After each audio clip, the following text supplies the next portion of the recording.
7h30 en direct sur Grand Lille TV en ce lundi matin, nous sommes le 18 septembre. Bonjour à toutes et à tous et bienvenue dans cette édition de l'actualité lilloise. D'abord vos prévisions météo, le temps restera assez perturbé aujourd'hui entre éclaircies de soleil parfois, mais aussi et surtout des nuages, des pluies cet après-midi.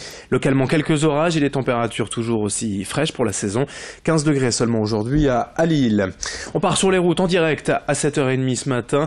Une situation déjà très compliquée sur l'ensemble du réseau. Opération escargot menée ce matin entre Marcq et Villeneuve d'Ascq. On n'a pas forcément plus d'informations à vous donner.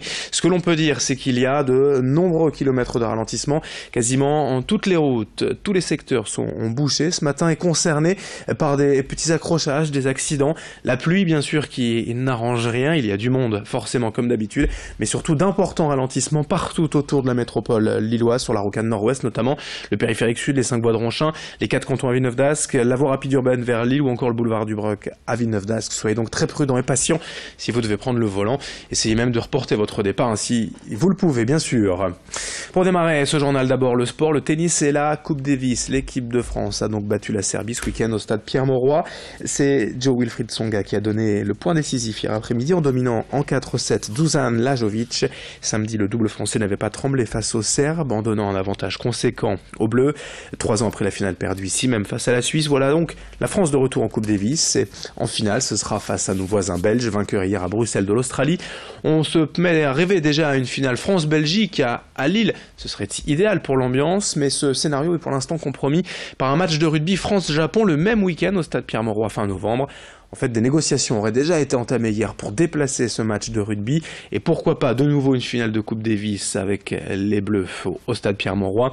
Faudra en reparler. D'ici là, en attendant, on écoute la réaction du vainqueur d'hier, Jo-Wilfried Tsonga, en conférence de presse. Elle a forcément une bonne saveur. Voilà, on est super heureux d'être en finale encore une fois. Voilà,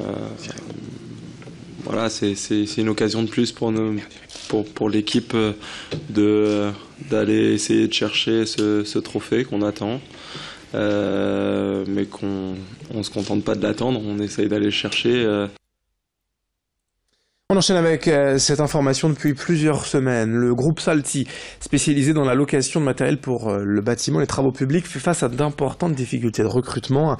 Un vrai paradoxe quand on connaît aujourd'hui les chiffres du chômage. Le groupe a près de 1500 postes à pourvoir en France, dont 350 rien que dans le Nord et le Pas-de-Calais. Selon la responsable des ressources humaines de l'entreprise, cela s'explique par une méconnaissance des métiers proposés. Nos journalistes Alexis Tessier et Vincent Vieillard sont donc allés à la rencontre de cette DRH en manque de candidats. C'est un manque de méconnaissance de nos métiers et je pense que le métier automobile capte beaucoup de jeunes. Les jeunes aujourd'hui connaissent pas nos métiers et notre école avec laquelle on travaille, qui est Nicolas Barret, a beaucoup de mal à recruter des jeunes. Donc on travaille avec eux, on fait des bus découvertes, on fait des découvertes ici de nos agences, de nos métiers. Malgré tout, les jeunes se destinent pas vraiment vers les métiers de la mécanique des engins. Tout autre chose, la politique et la rentrée du président du département du Nord, Jean-René Le Cerf. D'ores et déjà, il se félicite des premiers résultats raisonnables selon lui. La baisse du nombre d'allocataires du RSA, c'était l'un de ses premiers objectifs. Une aide, selon lui, qui coûte trop cher au département. Le Nord enregistre ainsi une baisse de 2,7% du nombre de bénéficiaires du RSA. Le retour à l'emploi aussi est de 6 837 personnes, un chiffre obtenu en partie, selon lui, grâce aux entreprises ayant joué le jeu de la discrimination positive. Retour sur ces chiffres avec lui, le président du département du Nord, Jean-René Le Cerf. Aujourd'hui, la société du Canal Seine-Nord est dans l'incapacité de prendre quelque décision que ce soit. Il faut donc qu'elle ait un président. Il me semble que le président de la région est tout trouvé pour en assumer la présidence. Il faut qu'elle ait un vice-président, puisque son vice-président est devenu ministre. Et il faut surtout qu'elle ait une instance de fonctionnement qui soit en état de marche. Or, le président de l'instance en question est aujourd'hui directeur de cabinet de la ministre des Transports. Il faut donc nommer quelqu'un.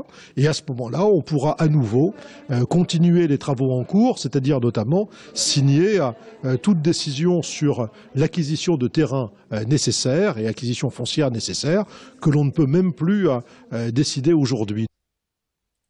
En bref, à Roubaix, 8 personnes dont 4 enfants intoxiqués au monoxyde de carbone dans une habitation de la rue de Béthune. Dans la nuit de samedi à dimanche, une vingtaine de pompiers ont été nécessaires sur place.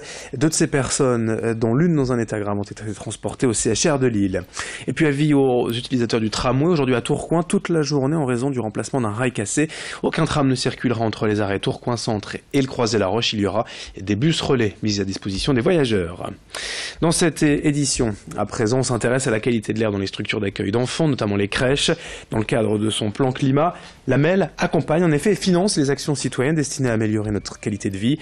Exemple, dans cette crèche parentale, les Petites Canailles à l'Île-Moulin, le travail se fait avec le personnel et les parents en collaboration. Des ateliers de bonnes pratiques et d'astuces permettent d'améliorer l'aération, la ventilation et de réduire les sources de pollution. Des produits d'entretien fabriqués sur place, des couches écologiques et d'autres changements aussi en matière d'aération et de choix de mobilier par exemple. Explication au micro d'Idil Gunaï.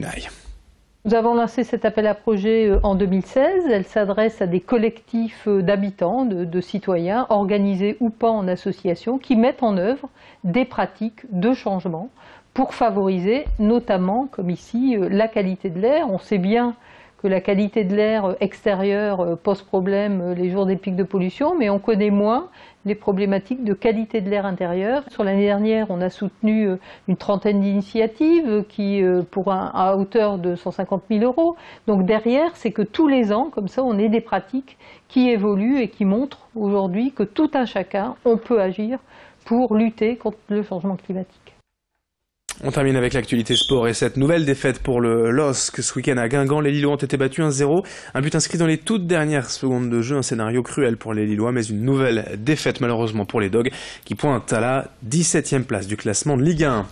Je vous rappelle tout de même, cette opération est escargot ce matin sur les routes de la métropole lilloise. La fédération CFDT FGTE appelle avec la CFTC les chauffeurs routiers à manifester ce lundi. Et depuis 7h20, donc, les routiers se dirigent sur l'A1 vers Paris.